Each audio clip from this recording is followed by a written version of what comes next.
আমি শুধু ছাত্র ভাইদের একটা কথা বলবো, আপনারা কি রাস্তায় নামছিলেন এই কিছু হাতে গোনা ছেলেদেরকে বিলাসিত করার জন্য? যারা রাস্তায় হাঁটতেই দেখা যাচ্ছে যে ওরা অ্যাডিক্ট, ওদের কথাবার্তা মনে হইতেছে ওরা ইয়াবা সেবন করে। যারা নাকি ছাত্রলীগে থেকে আওয়ামী লীগের মানে ফার্স্ট লোক এদের থেকে ট্রেনিং নিছে, তারা উপদেষ্টা বসে বসে তো দেশে কোনো ভালো কাজ করতে পারবে বলে মনে হয় না। কিন্তু আমার এটা বুঝে আসে না যে ডক্টর ইউনূস স্যার একটা অনেক বড় একটা জ্ঞানী লোক, অনেক বড় একটা সম্মানিত মার্জিত লোক, সে কি এই জিনিসটা একবার বুঝতে পারতেছে না যে তার জন্য কোন উপদেষ্টাটা সঠিক এবং কোনটা উপদেষ্টা সঠিক না? আমার কাছে 6 থেকে 7 জন সেনা কর্মকর্তার নাম আছে, যাদের নামগুলো আমি উল্লেখ করতে চাচ্ছি না। তারা ইনস্ট্যান্ট 5ই আগস্টের দিন রাজপথে থেকে সাধারণ জনগণ থেকে নিয়ে ছাত্রদের উপর গুলি চালাইছে।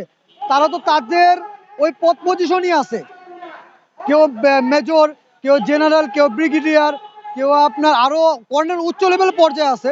তারা তো তাদের মানে ওই পদের ভিতরে বসে আছে। এবং কি এখন বাংলাদেশের যে আওয়ামী লীগের যে কর্মকর্তারা ছিল, যারা কর্মী ছিল, যারা নাকি ওই অস্থিরতা বিরাজ করছে, এবং কি অনেকেই রাজপথে গুলি চালাইছে ছাত্রদের উপরে, সাধারণ জনগণের উপরে, তাদেরকে শেল্টার দিচ্ছে। এমনকি তারা গোপনে গোপনে যে মিটিং গুলো করতেছে বা যতগুলো খবর আমরা পাচ্ছি বা জানতে দেখতেছি, তাতে তো দেখা যাচ্ছে সামনে যে বড় ভয়াবহ পরিস্থিতি তৈরি হবে, তাতে আওয়ামী লীগে আবার এখানে এসে মানে আরেকটা রক্তাক্ত মানে ঘটানোর পরিকল্পনা করতেছে। আর তার সাথে সবচেয়ে বড় সাপোর্ট দিচ্ছে ভারতের এবং ভারতের মোদি। তাহলে এই এত কিছু জানার পরেও যদি আবার চুপ করে বসে থাকি, তাহলে তো দেখা যায় যে আমাদের আরো অনেক ভাইকে হারাতে হবে। আমি শুধু ছাত্র ভাইদের একটা কথা বলবো, আপনারা কি রাস্তায় নামছিলেন এই কিছু হাতে গোনা ছেলেদেরকে বিলাসিত করার জন্য? যারা রাস্তায় হাঁটতেই দেখা যাচ্ছে যে ওরা অ্যাডিক্ট, ওদের কথাবার্তা মনে হইতেছে ওরা ইয়াবা সেবন করে। তাদের কথাবার্তা মনে হয় না তারা মার্জিত। তারা দেশের জনগণের কোনো ভালো কাজ করতেছে না।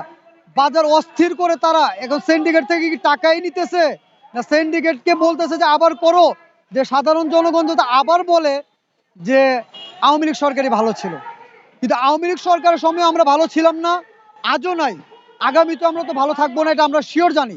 কিন্তু এরা এই পরিস্থিতিগুলো তৈরি করতেছে এই কারণে যেন মানুষ বলে যে শেখ হাসিনাই ভালো ছিল। এগুলো তৈরি করার কারণটা কি, আর এই সিন্ডিকেটের মূল হোতাটা কি?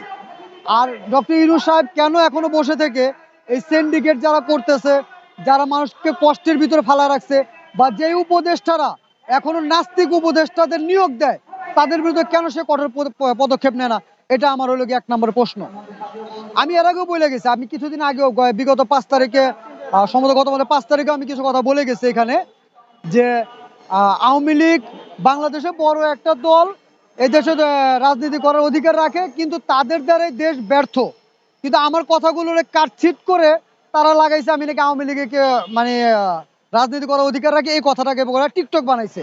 আমি বলছি যে যে ছেলেরা সাদ্দামের পিছনে তারা থেকে বলতে পারে জয় বাংলা জয় বঙ্গবন্ধু, তাদের দ্বারা বাংলাদেশে কখনো ভালো কিছু আশা করা যায় না। ওই কোন ব্যক্তিরা আমি জানি না, আমার সবকিছু কাটে লাগাইছে জয় বাংলা জয় বঙ্গবন্ধু।